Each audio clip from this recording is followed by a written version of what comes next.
Bueno, pues gracias por vuestra acogida y por la acogida que nos dan en esta casa a la presentación, en esta parroquia, a la presentación de este libro.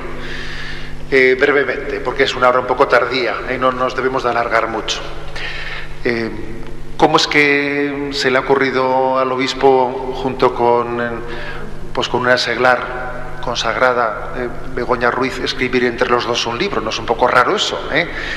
¿Será porque, como hizo el Papa Francisco, eso de una encíclica a 4 manos, pues ya estaba un poco puesto de moda entre la encíclica entre Benedicto y el Papa Francisco? Bueno, pues fuera de bromas, Begoña y un servidor nos conocíamos porque compartimos misión pastoral en Zumárraga, y sabéis que yo fui párroco de Zumárraga muchos años antes de ser obispo, y ella pues allí también compartió esa misión pastoral, y allí nos conocimos en aquellos años. Bueno, la experiencia pastoral de un sacerdote, de un obispo, intentando, ¿no?, pues transmitir la virtud de la castidad y los beneficios que tiene, etcétera, etcétera, enseguida a uno le hace entender que conviene que haya una complementariedad y que no sea el sacerdote o el obispo el que lo explique todo. Uno lo entiende al poco tiempo.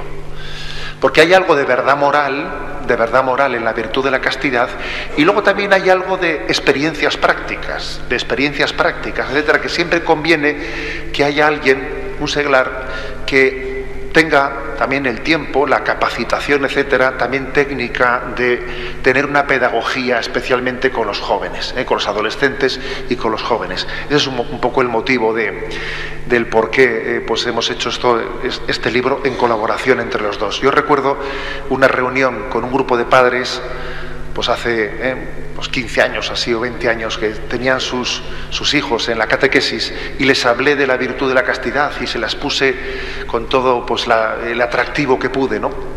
Y me acuerdo del rostro sorprendido de aquellos padres de ambientes secularizados que me escuchaban, un rostro sorprendido.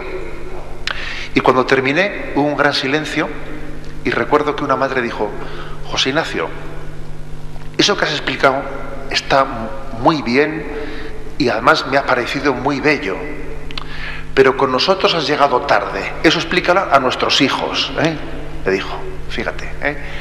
Pero me impresionó que en un ambiente secularizado se pudiese incluso apreciar esos valores, aunque uno entendiese que es hijo de una generación que ya los haya perdido, y entienda que hay ahí una felicidad escondida que yo, aunque no la he tenido para mí, la quisiera para mis hijos.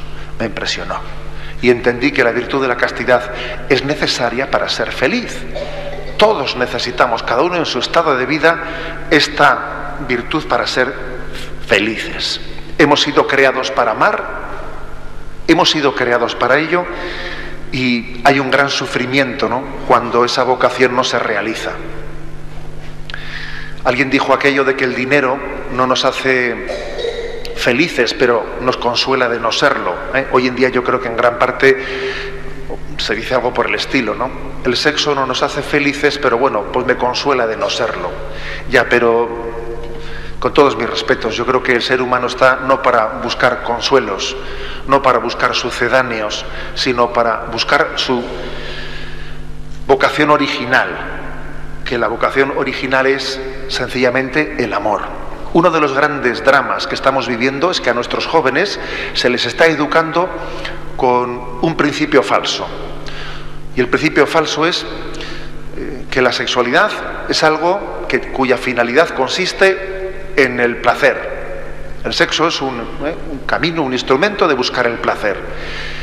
Y es terriblemente falso. No es cierto que la finalidad de la sexualidad sea el placer.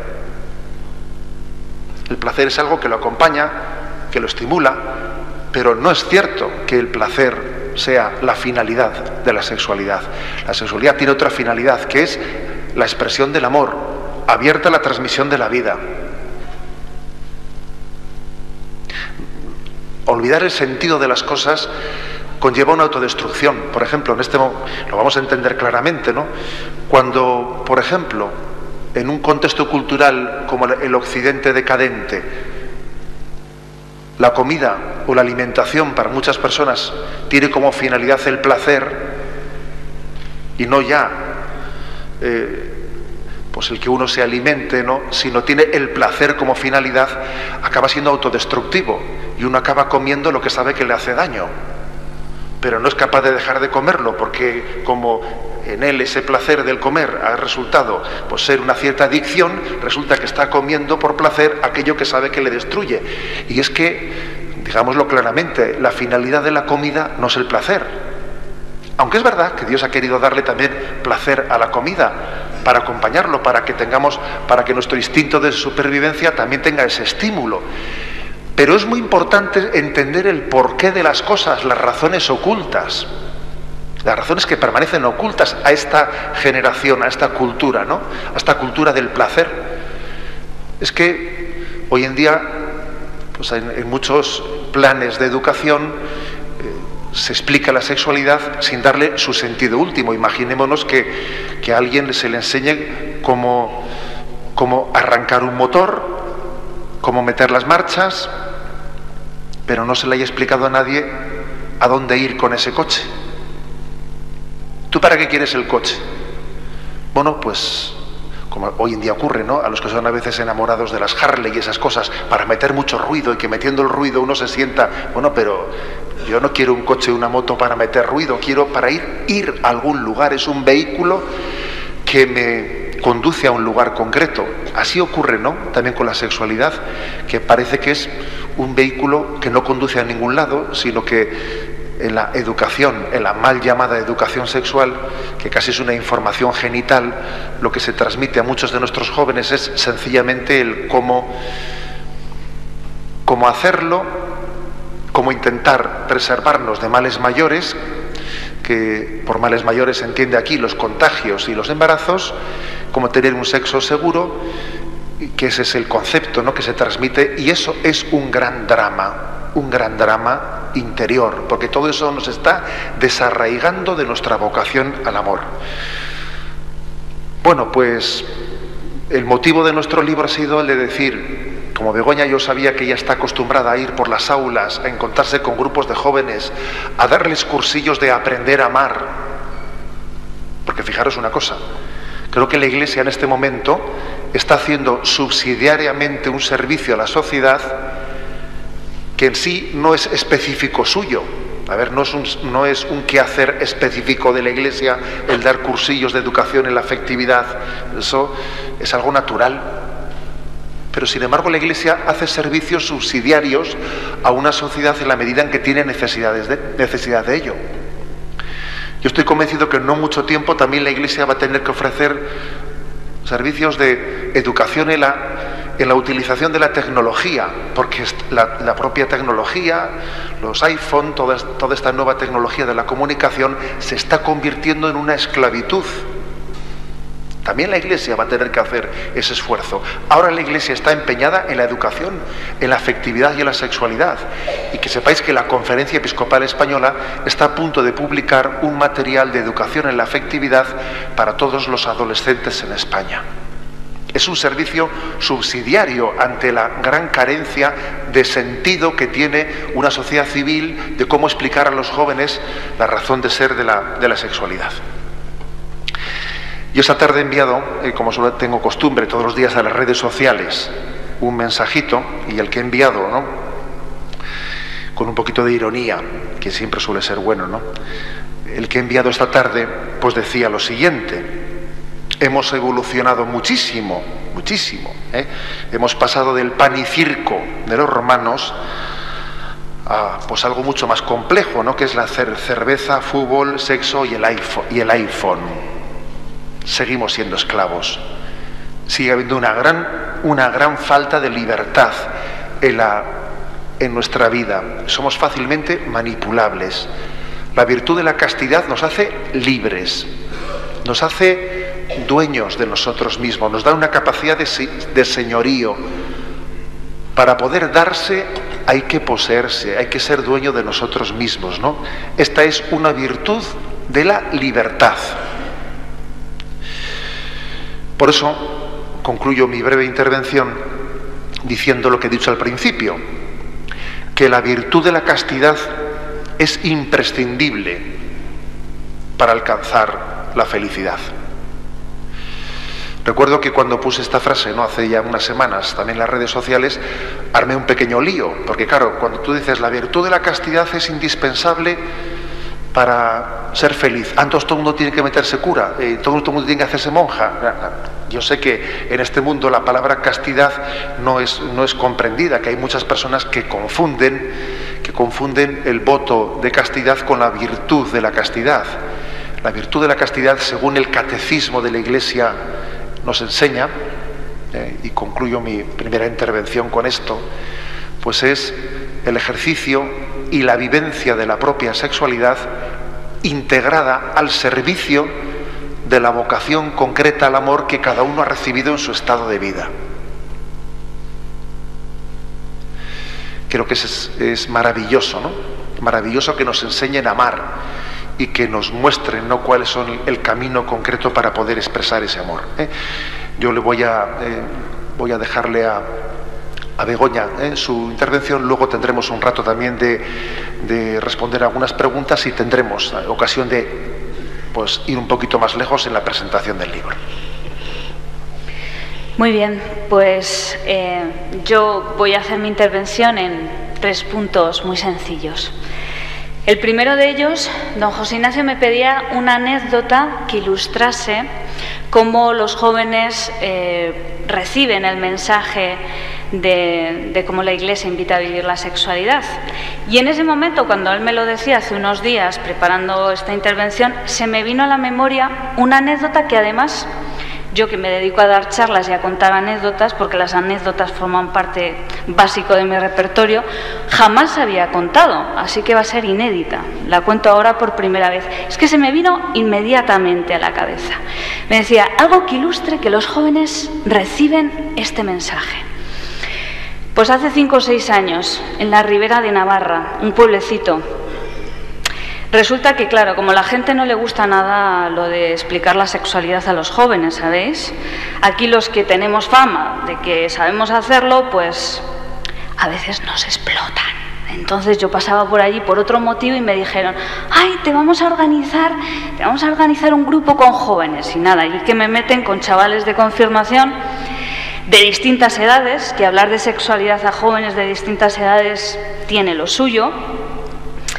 Y además tú apareces allí como un meteorito, ¿sabes? Porque no te conocen. Lo ideal es que quien educa la sexualidad sea en un acompañamiento y que haya un conocimiento. Pero nada, yo allí aparecí, nadie me conocía, yo no conocía a nadie, jóvenes de distintas edades. No era fácil, ¿eh? Yo en aquellos momentos, en momentos como ese, me suelo encomendar y recordar las razones por las cuales hago las cosas, ¿sabes? Digo, por el triunfo del reino de Cristo, ¿sabes?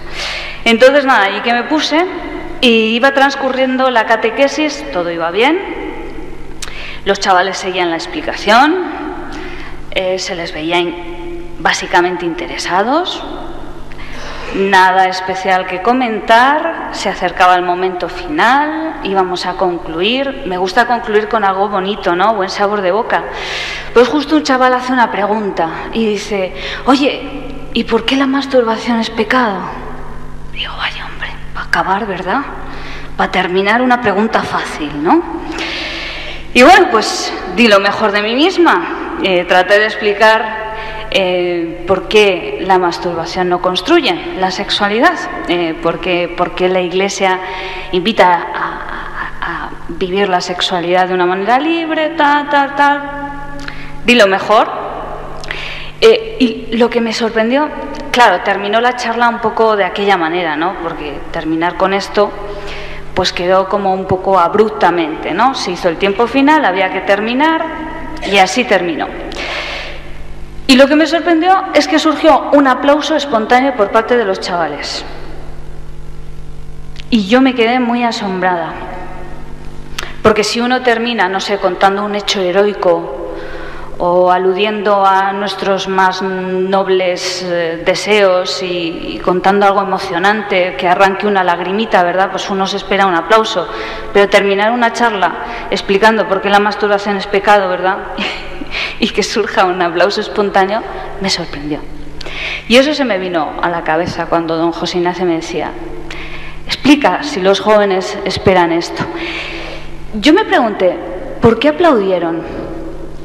Y la respuesta que me doy es porque comprendieron y estaban agradecidos. Yo creo que comprender el sentido de la sexualidad, aunque entendedme, pongo comillas, vaya en contra tuya o en contra de lo fácil o en contra de lo cómodo, porque decir no es bueno para ti masturbarte, igual les hace pensar, pues igual debiera luchar, ¿no? Entender te hace más libre, te da herramientas, te abre los horizontes y te hace estar agradecido. Ese es el primer punto, ¿vale? Por lo tanto, yo sí que os digo que creo que los jóvenes están esperando respuestas y están esperando explicaciones. Y si les llegan al corazón, están dispuestos a acogerlas y a reconocerlas como tal. Segundo punto. Llevo 14 años dedicándome a esto y la primera vez que iba a dar un curso de 10 horas llevaba una hojita en la carpeta que iba a fotocopiar, iba a hacer 100 fotocopias. Iba con mi hojita, ¿sabes?, para difundir un curso. Y estaba en Valladolid, llegué a la plaza de la universidad y me encontré un tráiler inmenso que decía sexo, consenso, anticonceptivos y sexualidad. Yo agarré mi hojita y dije, Begoña, esto es ridículo, ¿no? Tú con tu hoja y aquí el tráiler repartiendo información. Desde entonces, sexo, consenso, anticonceptivos y sexualidad, durante 14 años lo que me he encontrado como respuesta, sí que os diré que desde la antropología cristiana ya se han elaborado distintos programas, yo creo que muy buenos. Uno de ellos es Aprendamos a Amar, que es el que yo explico junto con otras compañeras en la Fundación Desarrollo y Persona, pero hay otros programas en España basados en una antropología cristiana que son buenos y adecuados. Pero fuera de la antropología cristiana, lo único que me he encontrado durante 14 años como respuesta a la necesidad de responder preguntas de los jóvenes es protégete y disfruta. En la televisión, en la radio, en los programas, al hablar de este tema, no hay otra propuesta para los jóvenes. Protégete y disfruta. Absolutamente nada más. Es una pobreza increíble. ¿Protégete de qué? De ITS y del embarazo no deseado. De tal manera que los jóvenes se acercan ante la posibilidad de transmitir la vida desde la perspectiva de que es un mal a evitar, porque obviamente no están preparados para ello, y lo igualan a una ITS. Al final, en la conciencia, en la sensibilidad de los jóvenes que se acercan a la vivencia de la sexualidad, el hijo es un mal a evitar igual al virus del papiloma. Perdona, las ITS son un mal, con 15, 25, 35 y 85. Un hijo es una riqueza, es una vivencia, es un milagro, es una maravilla, es un don, por el cual merece la pena que tú te prepares para que cuando lo recibas puedas acogerlo adecuadamente. Vale. Por lo tanto, la única propuesta es protégete y además indiscriminadamente, igualando lo que es un mal de lo que es un bien. Protégete y disfruta. Y mi pregunta, y es lo que hemos tratado de reflejar también en el libro, es ¿y quién protege el corazón? Porque la cultura del rollo, la cultura del lío, es la cultura del enróllate, vive la intimidad más profunda con quien no te une nada, entonces te la pegas muy gorda, descubres, a ver, si los chicos empiezan a enrollarse con 13 años, y lo de enrollarse o liarse, lo divertido es que te diviertes y no te compromete. Sí, no te compromete hasta que viviendo lo más íntimo empiezas a sentir. Y cuando empiezas a sentir, te ves colgado. Y cuando empiezas a verte colgado, te sientes implicado. Y empiezas a sentir que te gustaría que fuera algo más. Pero entonces tú te entregas y el otro no se entrega. Y entonces sufres. ¿Y qué te prometes? Que no vas a volver a sufrir de la misma manera la próxima vez. ¿Y qué es lo que ocurre? Que se desgaja. ¿Qué se desgaja? El corazón del lenguaje del corazón, que es la sexualidad. La sexualidad va por un lado y el corazón va por otro. Vivimos, sí, relaciones epidérmicas, nos enrollamos, seguimos enrollándonos, seguimos teniendo relaciones sexuales, pero escondemos el alma. ¿Cuál es la consecuencia? Soledad y desconfianza. Los jóvenes son personas prematuramente acabadas porque han decidido que no existe el amor, que solamente existe el rollo, que existe, si quieres, el respeto, pero que el amor no existe. ¿Por qué? Porque han sufrido y no están dispuestos a sufrir más. Y esto es lo que se les ofrece como diversión. ¿Qué diversión más poco divertida? ¿Quién cura el corazón? ¿Quién lo protege? Tercer punto, con este es con el que quiero terminar. Como don José Ignacio es una persona muy ocupada, no me ha dado tiempo a decirle este último punto y a decirle, me da el Nilostat, entonces lo voy a hacer ahora. El tercer punto es que yo entiendo la historia con un sentido providencial. Yo creo que Dios está detrás de nuestra historia, de cada pequeña historia y detrás de la historia universal. Y detrás del desbarajuste de la revolución sexual, detrás de esta vivencia despersonalizada de la sexualidad, yo creo que también está la mano de Dios. Y sabéis, para tratar de reflejarlo, lo voy a tratar de reflejar. Ayer un periodista me hacía una pregunta. Me preguntaba, bueno, ¿y si esta vivencia de la sexualidad genera soledad y desconfianza y muchas heridas emocionales? ¿Por qué no se propone otra cosa? Desde ámbitos políticos, sanitarios, culturales, educativos. Me pareció una pregunta buenísima. Desde el póntelo pónselo de los años 80 hasta el stop rollos con bombo, 30 años y nada ha cambiado. Pero ¿no se dan cuenta? ¿No se dan cuenta de que no funciona? Y pensaba, claro, no se dan cuenta porque, fijaros, la revolución sexual pensó que nos liberaba de la mentalidad oscurantista, represiva, intolerante, represora respecto de la sexualidad. Yo creo que la gente piensa que o represión o esta liberación que en realidad es heridas. Entonces yo creo que los intelectuales o la tele o hay cantidad de gente que dice no podemos dar marcha atrás, no podemos reconocer el fracaso, porque la única conclusión sería volver a lo anterior, y lo anterior es la sexualidad como algo pecaminoso y que hay que reprimir y ocultar y de lo cual no se puede hablar. Por eso pienso que estamos en un momento de la historia precioso.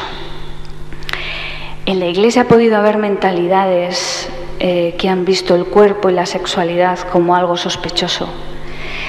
Pero en la Iglesia hay un tesoro que Juan Pablo II comenzó a descubrir y es un tesoro que lo estamos abriendo, pero vamos por el principio. Este libro es simplemente un pequeño signo de una corriente que está muy viva en la Iglesia y que va a dar muchísimo fruto.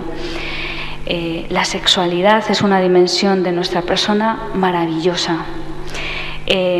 Voy a terminar, quiero terminar con unas palabras de Juan Pablo II en sus catequesis sobre el cuerpo, sobre el amor humano. Él decía, bueno, os acordáis, Juan Pablo II es maravilloso, pero como era polaco, parecía siempre que no le habían traducido del todo, ¿no? Le cuesta, en fin, un poco circular, vaya. Pero esta cita, el hecho de que la teología comprenda también el cuerpo no debe maravillar ni sorprender a nadie que sea consciente del misterio y de la realidad de la encarnación. Por el hecho de que el Verbo de Dios se ha hecho carne, el cuerpo ha entrado, podría decirse, a través de la puerta principal en la teología, es decir, en la ciencia que tiene por objeto la divinidad. Tenemos cuerpo y no es por casualidad, es un don de Dios. Y nuestra vocación al amor no solo está escrita en el alma, la tenemos escrita en nuestro cuerpo sexuado, hombre y mujer, y en nuestra llamada la vocación al amor. Por eso explicar la castidad es un empeño y es una tarea que tenemos por delante maravillosa. Es explicar al hombre que está llamado a ser libre y a ser dueño de sí mismo para realizar la tarea de la vida, que es vivir su vocación al amor. Chimpún. Bueno, estupendo, Begoña.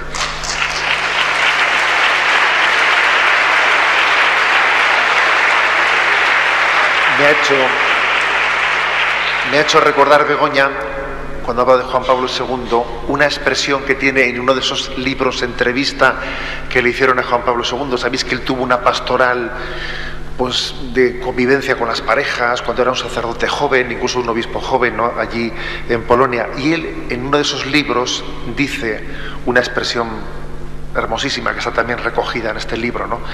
Dice él: siendo un sacerdote joven, aprendí a amar el amor humano. Él aprendió, aunque no era el suyo el amor, el amor esponsal, el amor con una pareja, con una chica, sin embargo aprendió a apreciarlo. Creo que un signo de que uno tiene una vocación suya personal muy fortalecida es que también aprende a valorar las demás vocaciones, la que no es la suya. O sea, suele ser mal signo el que uno únicamente valore su vocación, porque creo que las vocaciones entre ellas se iluminan, se estimulan. Bueno, vamos a hacer un momento también para poder tener algo de diálogo entre nosotros, ¿eh? Por lo menos yo creo que si alguno de vosotros se anima a hacer alguna pregunta, pues nos podría también dar pie a complementar alguna cosa del libro. ¿Algún valiente por ahí que se anime a hacer alguna pregunta? Por ahí veo yo... Vamos a ver. Nosotros hemos estado dando cursos matrimoniales y mi marido decía que era tan importante enseñar a amar que tendría que haber cursos matrimoniales por lo civil. Entonces una vez lo explicamos y a la gente le hizo mucha gracia, pero es verdad, es que hay que enseñar a la gente a amar, ¿no? Y por eso la gente tiene que ver la belleza de la castidad, incluso si no es creyente. Es que el testimonio, como en la Humane Vitae decía, el testimonio de las parejas que lo hemos vivido, que lo vivimos, es de una belleza tan increíble que lo que tenemos que hacer es transmitirlo a la gente joven para que lo descubra, porque la alternativa es, como ha dicho Begoña, tremenda. Me da pie tu pregunta, pues para decir un aspecto que es muy importante, ¿no? Quizás en este momento nuestra cultura actual se está caracterizando por el hecho de que la convivencia antes del matrimonio está súper generalizada. Los sacerdotes que hacen expedientes matrimoniales son testigos de ello. ¿Dónde vives tú? Pone el expediente. ¿Y tú dónde vives? Y se da cuenta que en el expediente ya conviven. Los que hacen expedientes matrimoniales comprueban que, vamos, el 95% de los expedientes al final las personas viven juntas, ¿no? Y que eso conlleva en gran medida que se desdibuja grandemente pues lo que es la especificidad del noviazgo. Más aún, la palabra noviazgo está desapareciendo del lenguaje. Qué poco se utiliza la palabra noviazgo. Cuando alguien te dice es mi novia, tú dices, ¿tú perteneces a algún movimiento así cristiano? Porque en fin, es un poco sospechoso, ¿no?, que alguien te presente a su novia hoy en día. Es rarísimo. Por ejemplo, en San Sebastián es inverosímil escucharle a un chico decirle, esta es mi novia. Rarísimo. Te das cuenta que la palabra pareja ha acabado por sustituirlo a todo. La palabra pareja, que es un genérico, ¿sabes? También hay genéricos hoy en día. Claro, uno antes por pareja entendía otra cosa, pero hoy en día la pareja lo equipara todo. Equipara el novio, novia, esposo, esposa, del mismo sexo, del contrario. La palabra pareja es un rodillo de igualitarismo que no distingue los procesos y los momentos. Entonces es tan importante entender que el noviazgo es un tiempo de discernimiento, cuya tarea principal tiene el conocer, el distinguir. Los creyentes decimos así, ¿no? ¿Es de Dios esta persona para mí? ¿Esta es la persona que Dios ha pensado para mí? Hacerse esa pregunta es tan clave. El que no tenga fe la formulará de otra manera, pero la pregunta sigue siendo la misma, ¿eh? Entonces es curioso que cuando en el noviazgo se juega a ser ya matrimonio, no se discierne. Se juega a ser marido y mujer sin serlo. Y luego uno llega a casarse y empieza a discernir, si tenía que haberse casado o no. Y las etapas se están confundiendo la una con la otra. ¿Con cuánta frecuencia la entrega sexual, las relaciones sexuales en la etapa de noviazgo acaban siendo como una especie de venda, una venda que tapa los ojos al discernimiento? Allí donde hay la necesidad de conocerse en profundidad, de discutir, de ver si somos el uno para el otro, cada vez que hay un problema de comunicación, fácilmente se recurre a la sexualidad y es una especie de tapa todo. Se tapa todo, ¿eh? Como cuando antes, ahora ya los ordenadores nuevos ya no se quedan bloqueados como antes, pero antes, ¿os acordáis de los ordenadores cuando se bloqueaban? Que había que resetear, los reseteabas para que se reiniciase todo. No sabías muy bien lo que había pasado ahí, pero bueno, se reseteaba y todo comenzaba de nuevo. Algo así a veces ocurre con las relaciones sexuales, ¿no? Que se recurre a ellas como un reseteo. No sé, el bloqueo no sé de dónde ha nacido, pero bueno, reseteamos. Y eso impide conocer por los puntos de conexión, los problemas. Es decir, creo que por lo tanto hay un drama, ¿no? Un drama que es la no distinción de lo que es el noviazgo en su especificidad, y la no educación, ¿no? En un momento tan importante. Creo que además debería de haber también escuela de novios antes del cursillo prematrimonial, porque el cursillo prematrimonial es demasiado inmediato, y creo que la educación en el noviazgo, bueno, pues es importantísima, y en ella muchas veces no hemos sido educados. Y es verdad que es una educación natural, que en el fondo aquí la Iglesia está yendo más allá de lo que en principio es su encomienda, porque lo ha hecho así siempre en la historia. La Iglesia ha ido un poco más allá cuando ha visto que la sociedad civil pues no era capaz de atender a los enfermos, pues construye hospitales. Y cuando los estados gastaban todo su presupuesto pues en las guerras, la Iglesia hacía universidades. La Iglesia siempre ha servido a la sociedad subsidiariamente. Y en este momento creo que hay un gran servicio, que es aprender a amar. Aprender a amar, ¿no? Que es la vocación de todo ser humano. ¿Alguna otra pregunta por ahí?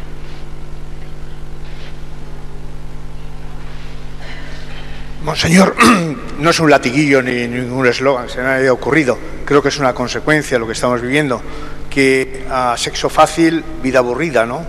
Y eso, de alguna manera, lo que nos conduce a los jóvenes, principalmente, que es el problema, ¿no?, que nos aborda, es que les estrecha la capacidad de amar, de darse a los demás. Entonces, eso, en la juventud, hoy día, ¿cómo podría calar desde la educación de los padres, de los educadores, en fin, del medio que les rodea? A ver, yo creo que quizás este momento, por lo que supone la presencia de la pornografía en Internet, que supone una trivialización tremenda, ¿no?, y una popularización tremenda de la pornografía, nos está llevando, ¿no?, a tener una experiencia muy cercana de cómo el sexo se puede llegar a convertir en un instrumento de adicción ante una voluntad que no sabe ser dueña de sí mismo, ¿no? Y lo que en principio había sido presentado por la revolución sexual como un ejercicio de libertad, elige tú mismo lo que tú entiendas, ¿no?, lo que tu voluntad.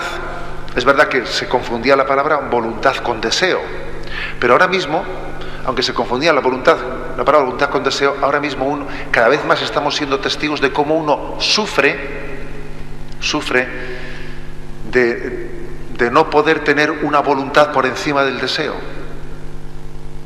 de ser esclavo de sus deseos hasta el punto de instrumentalizarlos, ¿no? O sea, creo que estamos en un momento en el que los hechos consumados nos están dando una experiencia muy fáctica, la experiencia fáctica de decir, mira, hasta aquel punto este planteamiento de la sexualidad no libera, sino que esclaviza. Eso creo que hemos llegado a esa conclusión. Si no era por la vía de los principios morales, al final por la vía sencillamente de las consecuencias fácticas y concretas, ¿no? Esa es una clave, y me parece que existen en este momento personas que sin estos presupuestos antropológicos y morales comienzan a entender que tienen que empezar a tratar adicciones. Y se está hablando de las terapias contra las adicciones desde planteamientos no cristianos, ¿eh? O sea que estamos en un momento también nuevo para entender de cómo el mensaje cristiano es liberador.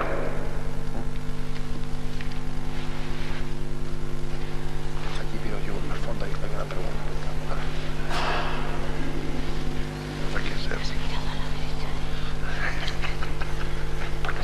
Buenas noches. Sostiene un filósofo, Francisco José Contreras, sevillano, que la revolución sexual y la liberación sexual, sobre todo desde el punto de vista femenino, exige el aborto, porque la mujer no es plenamente libre si no puede tomar la decisión de abortar después. Él lo sostiene desde un punto de vista cristiano contrario a él, pero bueno, afirma eso. Si asumimos eso, que la mujer liberada necesita disponer del recurso del aborto para poder hacer con su cuerpo lo que desee constantemente, mi pregunta es, ¿de qué manera la Iglesia, no solo como institución, sino la Iglesia como concepto global, lucha para terminar con esa liberación sexual? Lo digo porque como católico pues no he encontrado nunca o no he percibido una educación sexual ni mínima, en mi caso, ni a los que me rodean, desde ambientes, digamos, cercanos a la Iglesia. Esto, muchas gracias.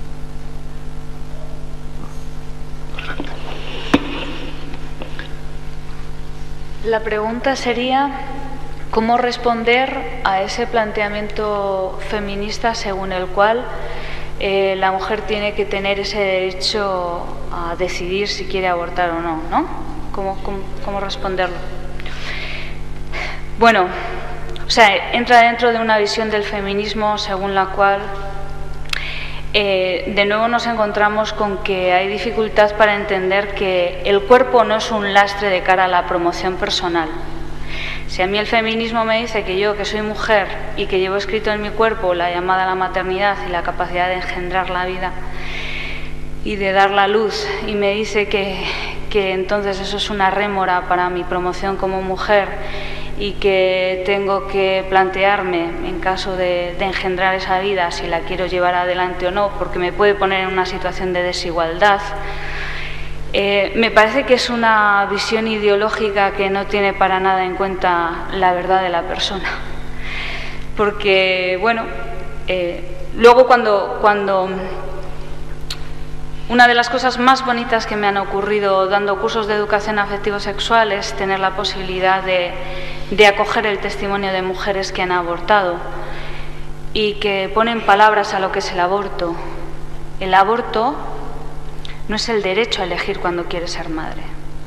El aborto es el derecho a teñir de luto tu maternidad y a vestir de negro tu vida y a pasarte la vida negando o ocultando o tratando de huir hacia adelante para no reconocer, o tener que ponerte delante y curar y ponerte en la realidad de que eres madre de un hijo que está muerto y de nuevo hacer la experiencia de que por la gracia de Dios ese hijo que está muerto vive, te acompaña, te perdona y algún día lo podrás abrazar.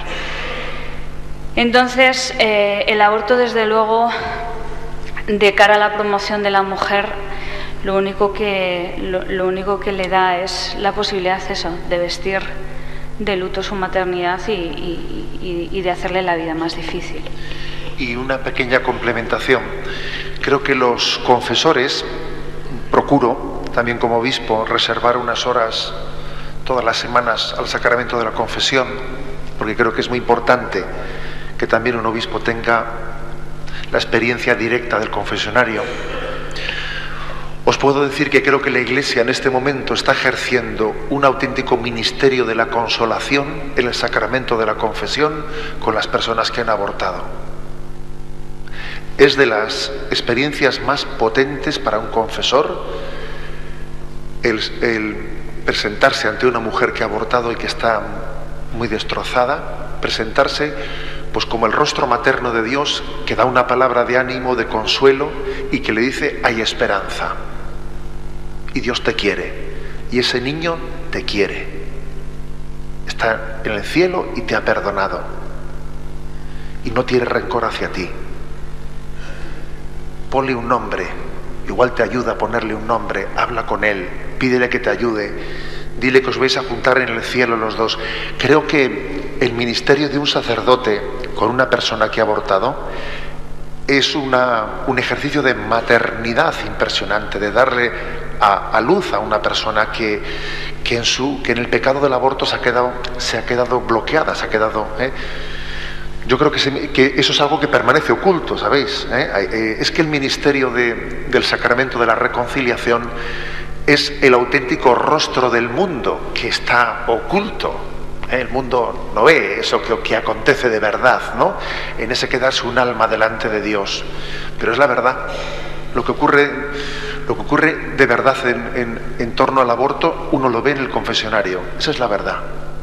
Lo otro son ideologías y son palabras huecas, ¿no? Bueno, pues este es un poco si queréis vamos a dar paso a una última pregunta. Venga. Aquí hay un joven aquí. Venga.